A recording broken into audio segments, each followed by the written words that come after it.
All that work, right? All that constant dashing because you have to. You're either going to dash more days and or just more hours because you need the 100 deliveries in the last rolling 30 days. And probably the part that annoys you the most, comment down below if you agree with this, the 70% acceptance rate, accepting at least, by the way, 70% of the prospective offers that they send you. Well, Joe's taking a platinum DoorDash Dasher shift, and we all want to know, is a platinum worth it? Because for me, at least on Dasher rewards, on silver, I had 48% statistically, because I tracked this. I'll leave that video link down in the description. 48% of my offers on silver were high paying. And then on gold, it was 54%. Is that worth it? Right, it kind of depends. But then platinum, I'd expect what? 48, 54, maybe 60% plus being high paying offers. Let's find out. But I had to decline a bunch of, well, no, not a bunch. I had to decline two orders. First, I declined a $5.50 order for 8.8 miles. And then I didn't screenshot it, but I went down from 80% to 79%. And then I declined the $4.75 order for 4.9 miles, Pokey 88. And then I was able to screenshot it. I went down from 79% to 78%. And then here we are. Yep. I have heard, Joe, if you watch this, let me know, you watching this as a Dasher. I feel like a lot of testimonials say like, dude, I accept like 8 in a row because the acceptance rating is based on the last rolling 100 offers. And Dashers will be like, well, I accepted like 8, 9, 10 in a row and my acceptance rate doesn't change. But the moment I decline one, it's like, boom, down. Okay, there we go. Oh, 1.9 miles. Let's go. We've been talking about this. Like, when does the flag come up? You know, like, hey, silver, gold, in this case, platinum. And what should qualify as a high paying offer? Because I have kind of seen that DoorDash is considering dollars to mile, like what I teach you here. How much am I getting paid per mile driven? And that's kind of it. Like the cash flow can be $5.50, but since it's 1.9 miles, it's a high paying offer. And it is, but it kind of pushes you to a volume strategy because now I got to do what? 4 of these per hour for it to be worth it. But you kind of can if they're super short orders. Well, what do you think about that? Do you hate it? Do you not mind it? The time is 12:24. We accept Show me another one. $5 high paying order. 1.2 miles, but dude, this is the same reaction that I have. $5, so it's even less cash flow. $5, 1.2 miles. I wish I saw the current time because it says delivered by 12:37. I mean, what? Do you think that's going to take like 12 minutes, hopefully, to do this whole thing for 1.2 miles? That's exactly the point I was talking about. So Joe took like a 5, whatever it was, 25. Now it's a $5. So now he's made like 10 something in what? 30 minutes. So he's got to do it again. He's got to take 2 more, at least $5 orders to make the $20 plus an hour for this to really be worth it. As a Platinum Dasher, on the highest tier, as another minimum base pay. The time is 12:53 p.m. and we accepted, I'm going to tell you right now, a $6 plus. Let's go. Good job, Joe. I mean, it's pretty much luck. This is the minimum that I want to see if I'm a Platinum Dasher. My cash flow, I always want at least $7, but I mean, at this margin, I'll take it. 6 plus, so the total literally guaranteed will be higher. I don't know why they do that. I mean, it kind of obscures usually a super high tip because they're not obscuring higher base pay. It's going to be a higher tip. 1.8 miles, a great dollars to mile ratio there. Oh, it's an add-on. All right, we got a stack. What do we got? Let's do it. An extra $2? Come on. Okay, so wait, is that the same Chipotle? So would you do this? An extra $2 for an additional 0.3 miles.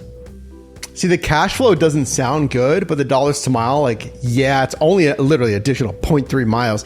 The only thing I'm thinking, think about this, is if it's at the Chipotle that you just walked out of, did the restaurant just get it? I mean, ideally, the way the system's supposed to work is no, they're supposed to click like it's ready for pickup. They dispatch, a Dasher. But, I mean, I'd hopefully take it and just assume everything's smooth. But ideally, I'd want this before I got to the Chipotle, so I'd know I already have 2 customers. Man, I ain't doing that, man. Oh, he doesn't want to do it.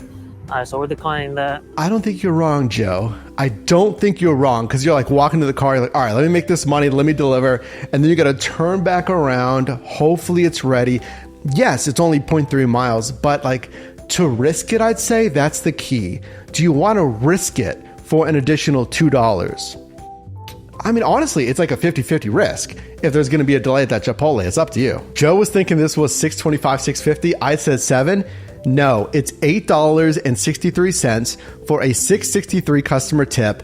Still minimum base pay for $2 there. That's solid. That was like 1.2 miles or something. $5.44. You know what I'm noticing? Do you agree with this? Can you share? I'm noticing on Dasher rewards, a lot of the cash flow, like just simply what you're being paid, is under $7. It's either $7 or less, and then there's short mileage. Now that could be a marketplace thing, because Joe's in a different marketplace. I'm here in Pittsburgh. If your marketplace or a sub marketplace, where you're driving, is broken up larger, you'll have possibly larger runs. So maybe your margins would be like it pays, hey, $8, but it's only 3.8 miles. But I'll say a lot of shifts that I've reviewed on this first shift series, and make sure to subscribe, drop a like on this video, consider subscribing. All I do here is help you make money in different side hustles. A lot of the markets I've seen, because this is great, experience to look at different marketplaces. The cash flow seems like it's $7 or less. 1.9 mile high pay. I mean, there's still good margins. All right, guys, we got the order, and then we got a stack. I mean, it's not a good stack. I have to shop for the items, but whatever. It's $7.25.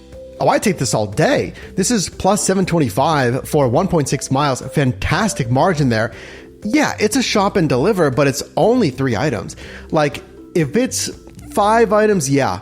But 5 items or less, I'd say, on this kind of margin, like $3+ a mile, those are almost no-brainers. And I don't even care if it's a big store like a Walmart or Target. For those kind of margins, for 5 items or less, again, for me, I mean, do you agree with that? But for me, that's kind of a no-brainer. Okay, let's see. $31.82 for a dash time of 1 hour and 50 minutes. If we do $31.82 divided by 2 hours, that's $15.91 per hour. And then if we round down to 1 3/4 hours, that's $18.18. Now, here's something that I don't think a lot of people really notice is I've always wanted you to aim for a 1-to-1 with your pay and your tips. That's kind of just how these apps work based on what they offer, based on the tip frequency and tip amount as well. So I'm thinking the reason why Joe got a little more pay here is because he's a little bit higher than a 1-to-1 ratio. He got $11.75 on the DoorDash pay, but $20.07 on the Dasher tips. And he got that, remember, because some of those orders with that plus sign indicated the higher pay amounts. And those ones were platinum status. The question is, would he have gotten those on gold status or silver status? Now, here's another thing I want you to look at. You can track this all, by the way, on our earnings tracking spreadsheet. It's at yourdriveformike.com/tracking. If I took $31.82 divided by the amount of deliveries that you completed, so 5 deliveries here, equals $6.36 on average per delivery. Remember, I want you to get a minimum of $7 because this all works together to equal your total pay. See, Joe multi-apped with Uber Eats as well. That is exactly why I tell you to multi-app, because the second you're waiting for like 3 minutes on DoorDash, Uber could have offered you something that is a fantastic margin and you're minimizing the wait time. He got an additional $27.01 from Uber Eats. When to drive on Earn by Time and Earn per Offer, Joe talks about, yeah, I'm getting some benefits on Earn per Offer. I'm getting shorter runs. Hopefully there's an availability of shorter runs.